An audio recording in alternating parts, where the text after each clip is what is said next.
Stop domestic violence. This man here, Romeo Nance, age 23, shot, killed 8 people, mostly his family members, on January 21st, 2024 in Joliet, Illinois. God bless the family. Damn. Mass murder in Joliet. 8 people found shot to death. Now, it happened on the west side, just a couple of blocks from Joliet West High School. The suspect tonight still on the loose. Nate Rogers is in Joliet.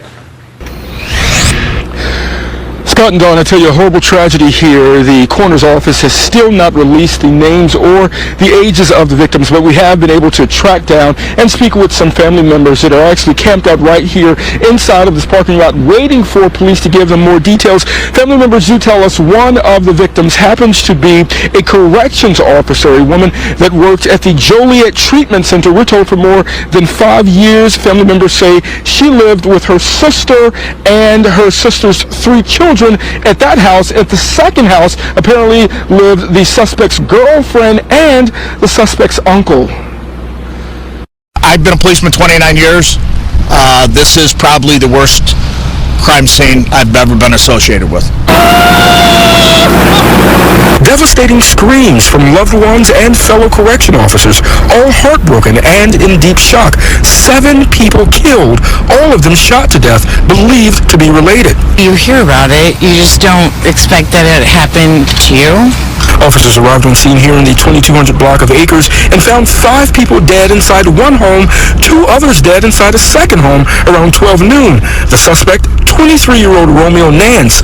Police started looking into Nance's whereabouts over the weekend after authorities say his vehicle was spotted at 2 crime scenes. First, after a 28-year-old man was found fatally shot in the head outside Pheasant Run Apartments. Secondly, a 42-year-old man shot in the leg in the 200 block of Davis Street.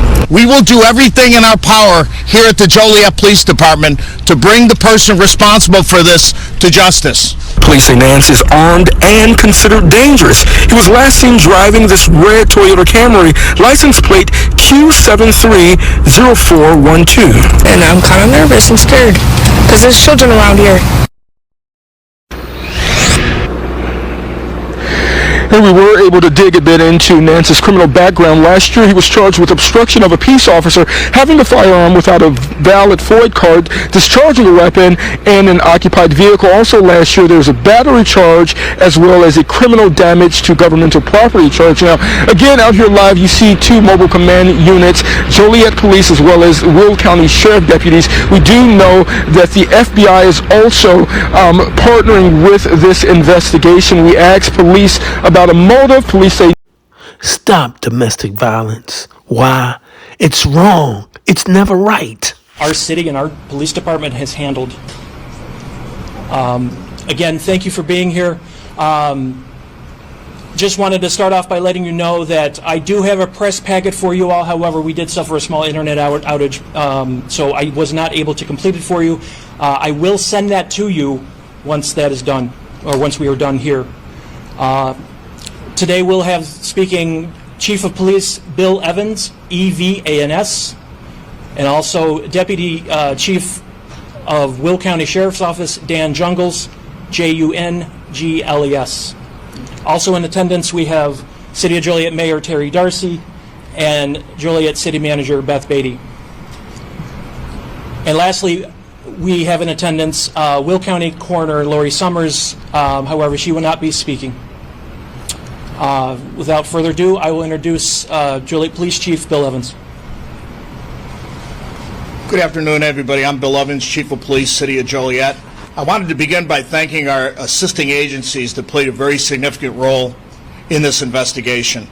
Our federal law enforcement partners, including the United States Marshals, Fugitive Task Force, the Texas Rangers, and local agencies in Texas, the Will County State's Attorney's CAC, the Will County Sheriff's Police, and obviously the Joliet Police Department. This incident has had a tremendous impact on the city of Joliet. It's had a tremendous impact on my agency, both mentally and physically. Our officers and detectives worked tirelessly throughout the night and early morning hours to advance this investigation. As you are aware, yesterday afternoon, the JPD was summoned to the 2200 block of West Acres. It was quickly determined at that time that 2 homes on that block contained a total of 7 persons who were all shot to death. Through our investigation, we are now comfortable saying that this multi-victim homicide occurred Sunday afternoon. When our officers arrived, this was no longer a fluid, active scene. Shortly after, we were confident that the offender had fled the area and was no longer in Will County or the city of Joliet. Our detectives worked quickly and identified a suspect in this matter and disseminated that information to media outlets immediately in a very rapid fashion. As you're aware, that subject was Romeo Nance. During the course of this investigation, we determined that a 3-year-old boy was unaccounted for, and we quickly located that child with a relative in a nearby community. Shortly after 9 p.m. last night, we were notified by Texas law enforcement authorities and our federal partners that our subject, 23-year-old Romeo Nance, was killed by a self-inflicted gunshot wound after a brief confrontation with law enforcement. We have confirmed the victims in this case were of a variety of different ages. Inside the residence at 2212, there was 4 females, aged 14, 16, 20, and 38. There was also a 38-year-old male at that residence. All were deceased. At the address of 2225, there was 1 female, age 47, and a male victim, age 35. They too were deceased. I want to remind everybody this is still a very complicated and active investigation. We are still relatively limited in how much information we can provide, but we will continue to get as much information to you in a timely fashion when that information is available. Thank you. Pheasant Run Apartments, located off of Pheasant Run Road and Route 53 in Joliet Township. While deputies were en route, they were advised that there was a man found bleeding from the head for an apparent gunshot wound. Deputies located a critically injured male, later identified as Toyosi Bakari, age 28, of Joliet, who was originally from Nigeria. Deputies began to perform life-saving efforts on Mr. Bakari at that time. He had a single gunshot wound to his head, which entered through the left portion near his eye. It is believed that the weapon used in this incident was a 9mm handgun, but further confirmation is needed from the Northeastern Illinois Regional Crime Lab that the Will County Sheriff's Office uses.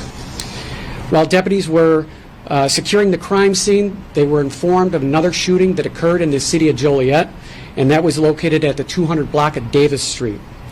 The victim reported to Joliet Police Department the suspect vehicle in that incident was a red Toyota. Toyosi Bakari was transported to St. Joseph Hospital in Joliet, where he succumbed to his injuries. Our hearts break for the Bakari family and those that have been affected by this senseless act of violence. Once detectives and crime scene investigators were on scene, it was clear that robbery was not a motive to this. Money was found in the area near where Bakari was located. Detectives learned that he had exited his residence in an attempt to purchase some cigarettes at a local gas station. Video surveillance recovered at the scene showed the suspect vehicle both entering and exiting the Pheasant Run Apartments in a short period of time. This vehicle matched the same description as the Joliet shooting. By 8 p.m., law enforcement was able to identify the suspect vehicle as a red Toyota Camry bearing license plate Q730412.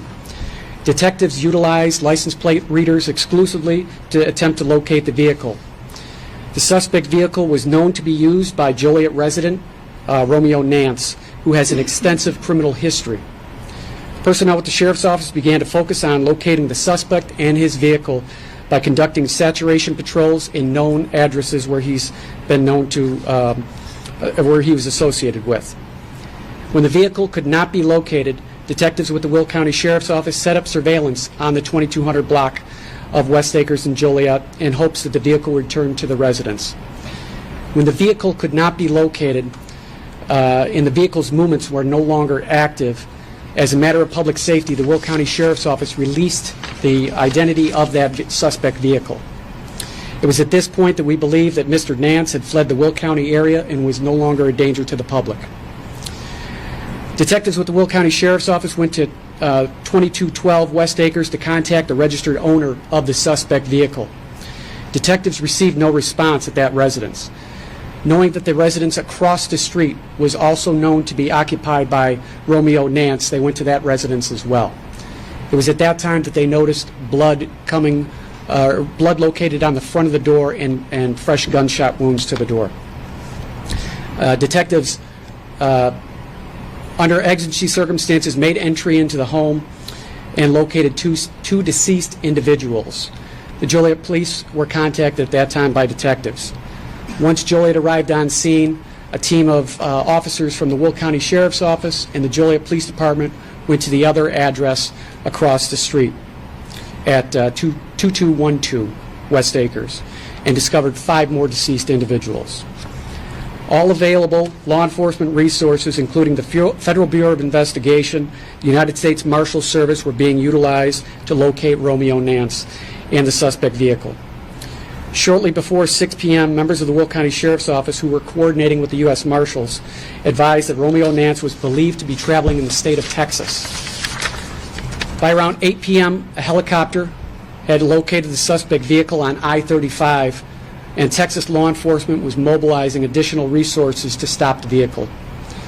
The Will County Sheriff's Office learned that the suspect, Romeo Nance, pulled his vehicle into the gas station in Natalia, Texas. Task force officers with the United States Marshals Service observed Mr. Nance armed with a firearm fleeing from the vehicle. It's at that time they gave chase to him. He rounded the corner around the gas station and decided to take his life. As a reminder, these investigations are still in their infancy, and detectives are still gathering additional information, and evidence must be processed by crime labs. We know there may be many questions that you may have regarding this case and motives and circumstances involving this incident. In many cases like this, we may never know the truth or the motives behind these senseless killings. So many agencies were involved in bringing this case to a conclusion. The Will County Sheriff's Office would like to thank the Joliet Police Department, the Federal Bureau of Investigation, the United States Marshals Service, the Texas Department of Public Safety, the Texas Rangers, and many other agencies associated to the U.S. Marshals Service that were task force officers on it. Mr. Nance's reign of terror in our communities in Will County is now over.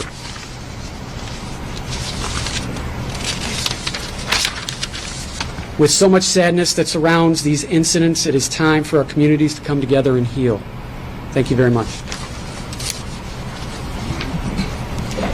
We will take a few brief questions, and let me echo the comments by Chief Evans and Deputy Chief Jungles that this is a very active investigation still, despite what occurred last evening in Texas. Thank you. If we may ask, dealing with preliminary information that you're released, can you disclose what relationships, if any, existed between Nance and victims in the 2 houses that were associated with him?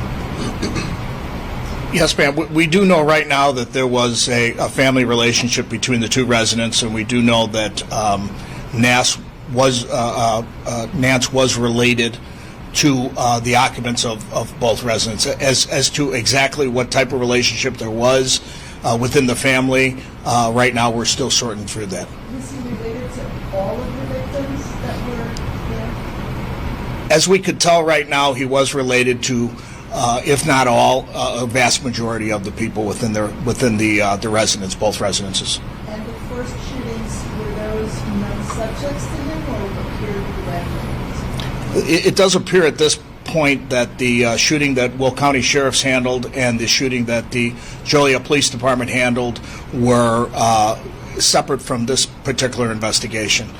We don't know. Those seem to us to be more random in nature. So there doesn't appear to be any. There doesn't appear to be any nexus between the two shootings outside of our primary location and the. To counsel first-degree murder against Nance done posthumously. Is this correct? I have not heard that. Okay, because the patch has it as 2 charges filed against him. I can't speak to that prior to the events that took place in Texas. I can't speak. Our detectives were seeking and gained an arrest warrant for Nance for those charges. And then we were pretty much right simultaneously, we were notified of the events that took place in Texas.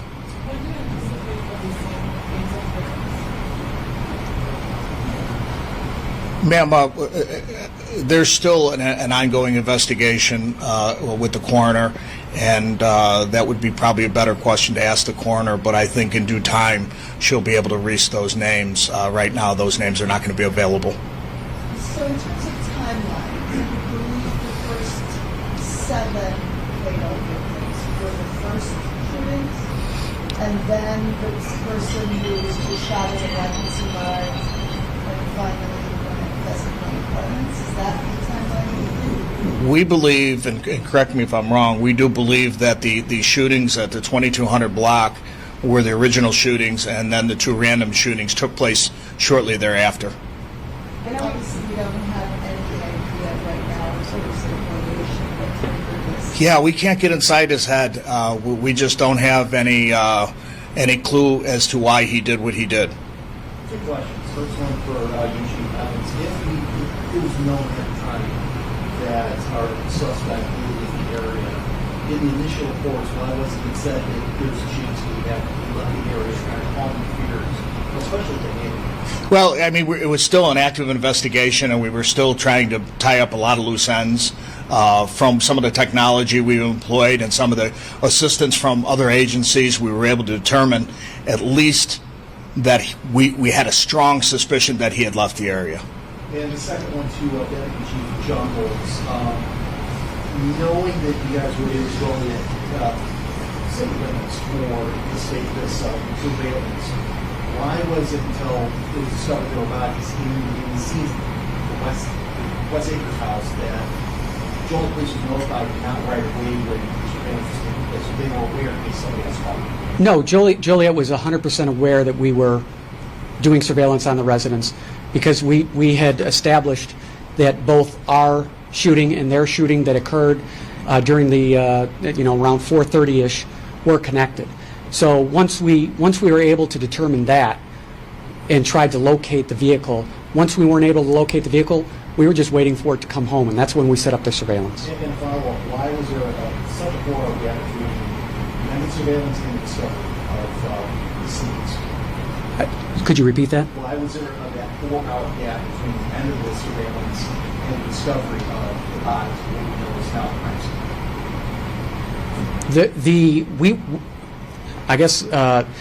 we had since about 8 p.m. that evening, we were doing saturation patrols throughout the area. So we never left eyes on the house, but we never had someone posted up there.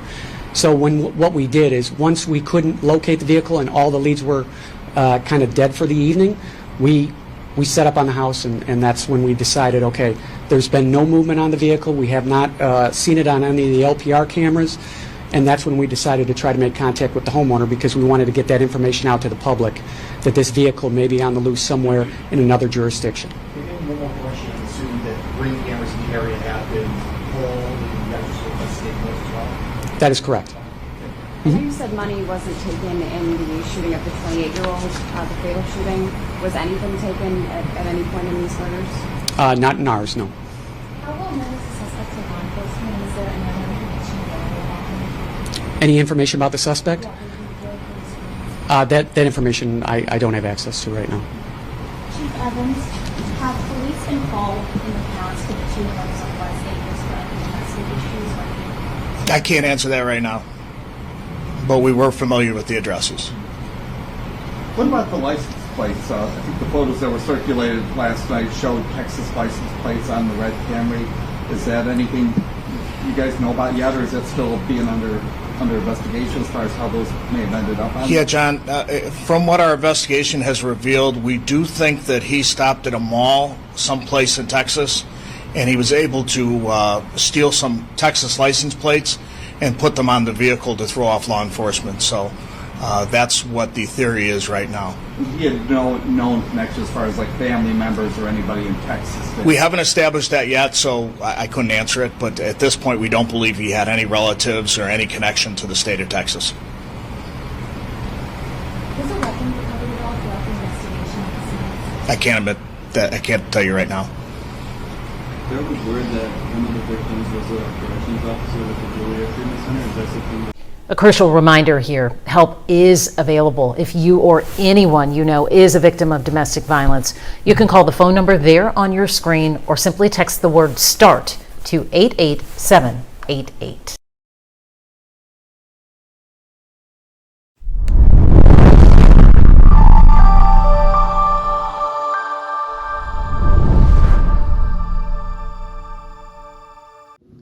Thanks for watching.